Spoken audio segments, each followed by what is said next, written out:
valuation in terms of where we're being valued for what we've delivered thus far as a company.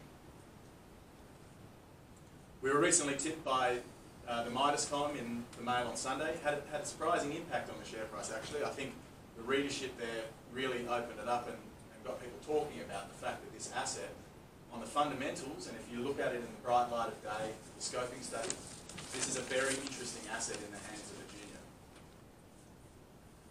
And the note I referred to, which was by Phil Swinfen, it's available on our website at the moment.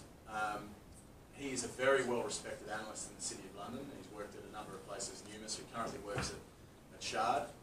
He put out an incredibly detailed note analysing the project and the economics of this project, but also the strategic angle of this project, and really came to the same conclusion that we have as a management team, which is this is a fantastic opportunity for value creation for us and our shareholders. And the slide that he put in, which I particularly liked, now this is blue sky obviously, but we're probably focusing on this end of in the more realistic area of the valuation discussions. As we stand today, his view of our value is 3 times our current share price. So 12p is what he thinks we're worth today.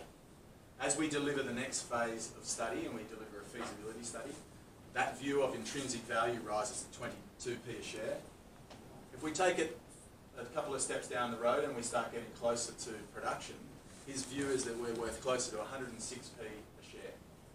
This is an incredibly valuable asset in the hands of the junior.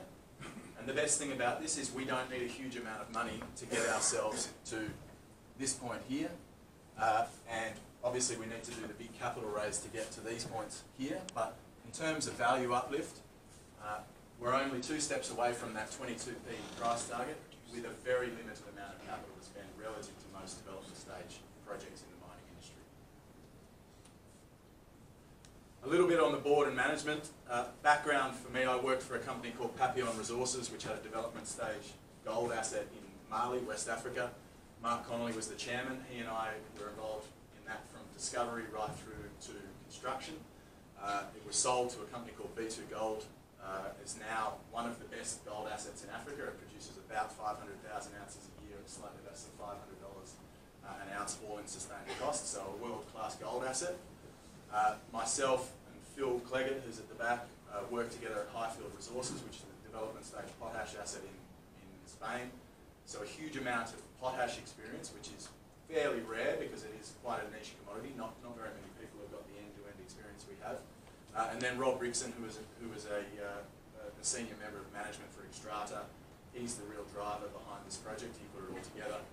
So a lot of experience as a board and management. We've raised well over $500 million for mining projects, including most recently for Highfield Resources. Phil and I raised over $350 million for that project.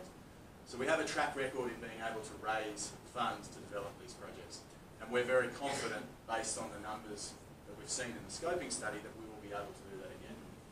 Obviously, market conditions depending how we do that, but we've already started to explore the various avenues that we would follow in order to raise the money to build this project. So 2019, after delivering a scoping study, we've still got plenty of money in the bank. 2019 is really going to be a transformational year for us as a company. We will continue to drill the deposit and put out an updated mineral resource at some point in the middle of the year.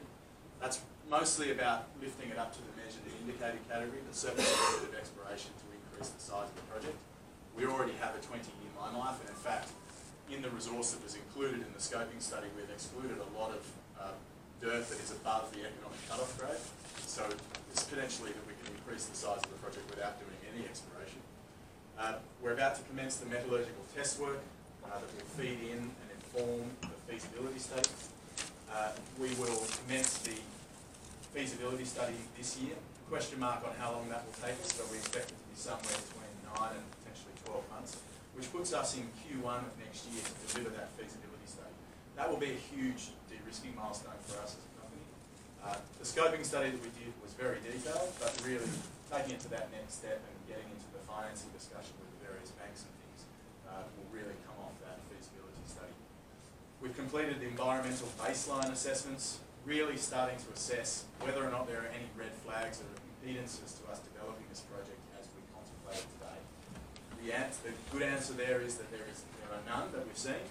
So we can go straight into the detailed environmental social impact assessment, which will eventually lead us to applying for our mining permit, and we'll put out an announcement on that once we've commenced it in the coming months. And then finally, we are already in discussions with a variety of potential strategic partners, ranging from in-country suppliers of goods and services, so we're talking gas, logistics, the ports. We're also in discussions with financing banks, so we've already had a huge amount of interest from the banks that both Phil and I dealt with extensively at Highfield Resources in order to finance this mine. As you can imagine, a scoping study with the types of numbers that we put out, talking about an average post-tax cash flow over a mine life of 20 years of north of $180 million per annum, EBITDAs of over $220 per annum over 20 years. The banks were obviously very excited to start talking to us about that. And we're getting already some preliminary assessments from the banks. We're also talking to alternative sources of financing. So if our market cap remains where it is today, about £25 million, obviously that would be quite dilutionary for our shareholders. There are a number of potential alternative financing routes available to us that would have a less dilutionary impact on our shareholders. So we'll start exploring those. And then also going back to the slide that I mentioned earlier, obviously I see a lot of potential strategic interest in this project, and we'll be exploring that a lot further over this coming 12 months. To summarise, we've still got £2.5 million in the bank. That's more than enough to get us through virtually all of the work that we have planned for this year. So that includes all of the drilling, the met testing, all of the studies, permitting, and a large proportion of that feasibility study. So we are very well funded to achieve all of the milestones that we've set out this year. Morocco is an outstanding jurisdiction. In fact, in my experience working across Africa, I spent 3.5–4 years in Mali. I worked in Senegal, I worked in Cote d'Ivoire, I've worked all across West Africa, and Morocco is an outstanding jurisdiction. The infrastructure, which is a huge portion of our story, is world class. It's as good as anything that you would find in Europe, which makes the whole development story for a bulk commodity like this significantly easier. Potash prices, I said they were depressed earlier. They are in the midst of a recovery. They're up 60% from their lows in July 2016. We expect that strength to continue. But for us, given the numbers that we've put out in the scoping study, if they stay where they are, that's fine. We still have an outstanding project. And finally, a very well-developed pipeline. So we know how to get to the feasibility study. We know how to take this through to construction, and we've got a very clear path as to how we're going to do that as quickly as we possibly can. And we look forward to putting out a lot of news flow for investors and shareholders to review over the coming 9 months of 2019. Thank you very much.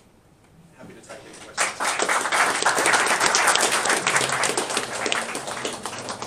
Just got one quick one. Yeah. Did you say £220 million EBITDA a year? $220 million US a year. So that would value at like what, 1.5 billion? So for a potash asset, for a mining asset, it'd be valued at about 5 to 6 times. So you're going to have to sink what, 200 million? To get that, 400 million. 400. Yeah. And you're 25 million. Yeah. So 400 million of capex. When we started Highfield Resources, similar sort of stage, its market cap was £15 million, and over the period of 2 years, we took it from £15 million to £400 million. So we have a track record of getting ourselves in a position to finance these numbers. We delivered a $200+ million debt financing facility for that. We're talking to the same debt financiers. I think the big advantage we have here with the valuation where we are is we're starting already to be approached by strategic partners. But, okay, so if someone buys in now, they can talk to them about making £50 a month? Well, it depends on how we go with the financing of the equity. I probably wouldn't say 50 times, but certainly I'd like to think there's a 10-bagger in it.